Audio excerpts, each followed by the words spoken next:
닭들이 열심히 달걀을 낳고 말과 소가 열심히 쟁기를 끌고 암소들이 우유를 제공하고 양들이 털을 제공하고 동물들은 누구보다 열심히 일하지만 그들의 삶은 변하지 않습니다. 오히려 인간들 배만 차오를 뿐이었죠. 이 사실을 깨달은 동물들이 혁명을 일으킨다면 어떻게 될까요? 조지 오웰의 동물농장 지금 바로 시작합니다. 농장의 한 현자인 메이저가 동물들을 헛간으로 집합시킵니다. 여러분, 평생 이렇게 살 순 없습니다. 언제까지 인간들 배만 채워줄 겁니까? 죽을 때까지 노동만 하다 결국 도축업자한테 팔려나가는 인생을 살 수는 없잖아요. 이제 혁명을 일으킬 때입니다. 며칠 뒤 늙은 메이저는 죽고 그 후계자가 메이저의 뜻을 이어받습니다. 스노볼과 나폴레옹이었죠. 동물들 중에서는 돼지가 제일 똑똑하다는 건 모두가 인정하는 사실이었기에 돼지들의 주도하에 혁명을 준비합니다. 그러던 어느 날 주인인 존스 씨가 술에 떡이 되어 동물들 밥도 안 준 채로 잠이 듭니다. 배가 고파서 눈이 돌아간 동물들은 곳간으로 쳐들어가죠. 밖에서 이상한 소리가 들려서 잠이 깬 존스 씨도 바로 곳간으로 향합니다. 곳간에 쳐들어온 동물들을 보고 나니 존스 씨는 바로 채찍을 꺼내듭니다. 새끼들 내 성격 까먹었나 보네. 무참히 채찍을 휘두르지만 동물들도 이미 눈이 돌아갔습니다. 다같이 존스 씨에게 달려들었고 존스 씨는 당황하다 결국 주랭랑을 치고 맙니다. 얼떨결에 혁명에 성공하고 농장의 주인이 된 동물들은 농장 이름을 동물농장이라 짓습니다. 그 후계자 중에서 동물농장의 리더는 스노볼이 되었습니다. 가장 똑똑하고 실행력 넘치는 돼지였거든요. 스노볼의 지휘 아래 동물농장은 막힘없이 돌아갑니다. 동물들은 더 이상 인간을 위해 일하지 않았습니다. 자신들을 위해 일하는 진정한 삶의 주인이 되었죠. 그 중에서도 가장 열심히 일하는 동물은 복서라는 말이었습니다. 복서는 예전부터 가장 열심히 일하던 동물로 어떤 문제가 생기더라도 내가 더 열심히 하면 되지 라는 신념 하나로 해결해 나갔어요.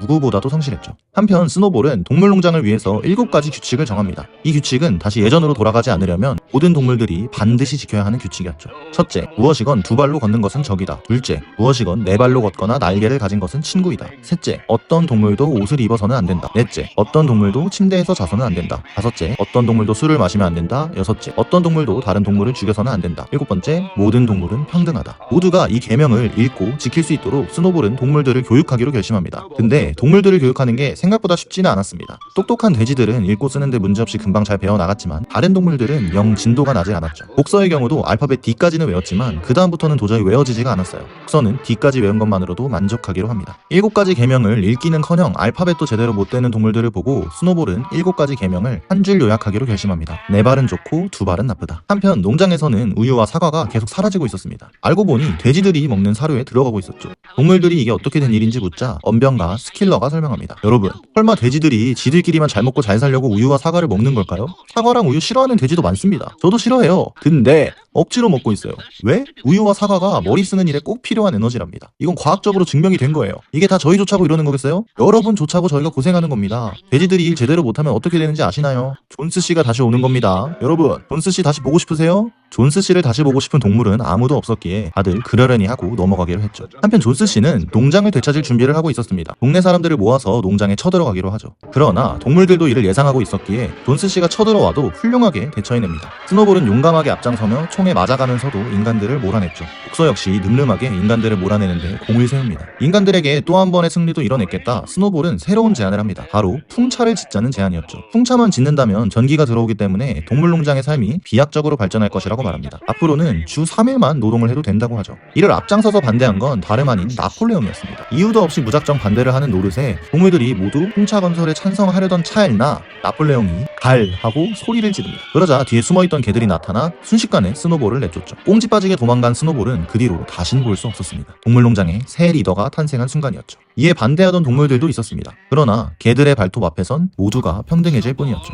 그리곤 스킬러가 다시 나타나 화려한 말발로 여론을 설득합니다. 사실 스노볼은 인간들의 스파이였다고 말하죠. 그렇기에 위대한 나폴레옹 동지께서 스노볼을 내쫓은 것이라고 설명합니다. 동물들은 구태여 의문을 갖지 않기로 합니다. 나폴레옹이 옳다고 하면 옳은 거겠죠 뭐. 나폴레옹은 리더가 되자마자 풍차 건설을 지시합니다. 사실 풍차 건설은 원래 자신의 계획이었는데 스노볼이 가로챈 것이라고 말을 하죠. 개들의 발톱과 옆에서 나불대는 스킬러의 말발 앞에서 동물들은 또 한 번 그냥 믿기로 합니다. 나폴레옹이 옳다고 하면 옳은 거니까요. 그렇게 1년간 동물들은 노예처럼 일합니다. 힘들긴 하지만 풍차만 완성되면 편해질 테니까요. 그리고 언제나 앞장서서 남들보다 열심히 하는 복서가 있었기에 동물들도 힘내서 일할 수 있었습니다. 문제는 풍차 건설을 위해 필요한 재료가 부족하다는 거였어요. 그래서 나폴레옹은 인간들과 거래를 하게 됐다고 발표합니다. 인간들과 거래를 한다고? 동물들은 모두 놀랐습니다. 분명 인간들과는 아무런 거래도 하지 않겠다고 처음 혁명을 할 때 다짐했던 것 같았거든요. 그러자 나폴레옹이 말합니다. 증거 있어?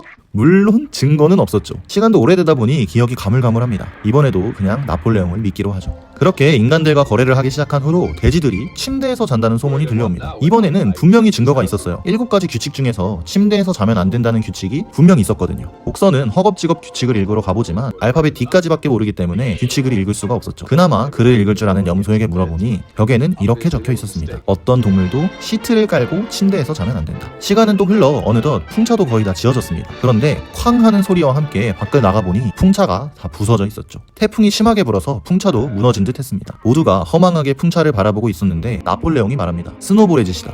태풍 때문 아니에요? 스노볼의 짓이야. 이 발자국이랑 냄새를 보면 무조건 스노볼이다. 스노볼이 우리를 낙담시키려고 일부러 풍차를 부순 거다. 동무들, 스노볼의 계획대로 우리가 이렇게 무너질 순 없소. 다시 풍차를 지읍시다.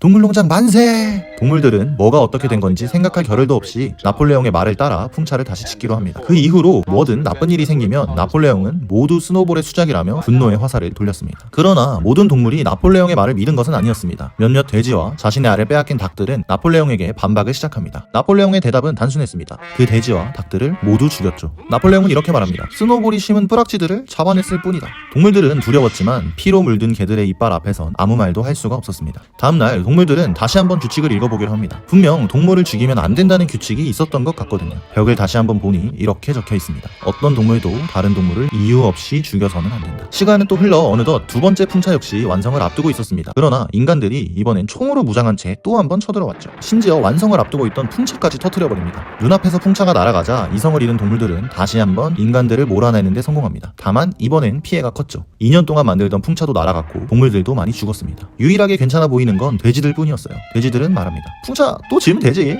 그날부터 이번엔 돼지들이 술을 마신다는 소문이 퍼져나갑니다. 동물들은 다시 한번 규칙이 적힌 벽을 보았지만 벽에는 이렇게 적혀 있었죠. 어떤 동물도 지나치게 술을 마셔서는 안 된다. 복서도 이젠 많이 지쳤습니다. 나이도 많이 먹었고 지난번 전투로 부상도 크게 입었죠. 결국 복서는 일하다가 크게 사고를 당하고 맙니다. 나폴레옹은 복서를 동물병원에 보내기로 합니다. 동물들은 인간들 손에 복서를 맡기는 게 찜찜하긴 했지만 그렇다고 복서를 이대로 죽게 놔둘 수는 없었죠. 그렇게 복서를 데리러 차가 왔는데 뭔가 이상합니다. 차 뒤에 도축업자 문장이 새겨져 있었죠. 이를 눈치챈 건 벤자민이었습니다. 평소 모든 일에 무관심하던 벤자민이 그렇게 놀라 소리를 지른 건 모두가 처음 봤습니다. 다들 벤자민과 함께 마차를 막아보려 했지만 역부족이었죠. 이게 어찌된 일인지 묻자 스킬러가 설명합니다. 그 마차는 원래 도축업자 마차인데 수의사가 그 마차를 사고 문장을 안 지웠을 뿐이다 라며 간단하게 해명하죠. 동물들은 모두 그 말을 믿습니다. 그리고 다음날 병원에선 최선을 다했지만 복서가 죽었다는 소식을 듣죠. 동물들은 아무 말 없이 복서를 애도합니다. 그리고 들리는 소문에 의하면 돼지들이 어디선가 돈이 생겨서 술을 사 마셨다고 하죠. 그렇게 몇 년이 지나고 농장은 부유해졌습니다. 그러나 동물들의 삶은 변하지 않았죠. 돼지와 개들은 빼고요. 어느새 농장에는 나폴레옹의 초상화가 가득합니다. 그리고 놀라운 광경이 펼쳐집니다. 돼지들이 두 발로 걷기 시작했죠. 놀란 동물들은 다시 한번 규칙이 적힌 벽을 확인해보지만 벽에는 7가지 규칙은 온데간데 없이 단 하나의 규칙만 남아있을 뿐입니다. 모든 동물은 평등하다. 그러나 어떤 동물은 다른 동물들보다 더 평등하다. 이제 더 이상 돼지들이 술을 마시는 것도 정장을 입고 걸어다니는 것도 집안에서 인간과 만남을 가지는 것도 어색하지 않습니다. 그렇게 시끄러운 집안을 쳐다보니 이제 누가 돼지고 누가 인간인지 도저히 구분할 수가 없었습니다. 여기까지가 동물농장의 내용입니다. 풍자하면 동물농장, 동물농장하면 풍자라고 할 정도로 굉장히 유명한 작품인데요. 동물농장의 가장 큰 매력 중 하나는 굉장히 다양한 동물 군상이 나온다는 겁니다. 똑똑하고 이상적이지만 현실적인 문제에 약한 스노볼, 권력욕에 찌들어있는 나폴레옹과 그 옆에 간신처럼 붙어 선동하는 스킬러, 누구보다 성실하게 일했지만 세상이 어떻게 돌아가는지에는 눈을 감았던 복서, 반대로 모든 상황이 어떻게 흘러가는지 알고 있었지만 아무런 행동도 하지 않은 채 지켜보기만 했던 벤자민, 자신을 치장하는 데에만 관심을 가지던 대가리꽃밭 몰리 등 다양한 캐릭터들에 집중해서 보면 이야기가 훨씬 더 재밌습니다. 나는 어떤 동물과 닮아 있는지, 그들이 가지고 있던 문제점을 내가 가지고 있진 않은지 돌이켜보게 되더라고요. 놓치고 있던 부분이 있다면 반성하며 고쳐나가야겠죠. 우린 동물이 아니고 인간이니까요. 보통 고전문학이라 하면 어려울 거란 생각에 손이 잘 안 가지만 동물농장은 굉장히 쉽고 재밌을 뿐더러 다른 책들에 비해서 길이도 짧습니다. 되게 금방 읽어요. 제 영상을 통해서 흥미가 생기신 분들은 꼭 한번 읽어보시면 좋을 것 같습니다. 그리고 너희 새끼 요약하느라 고생했다고 구독 한번 눌러주시는 건 어떨까요? 감사합니다.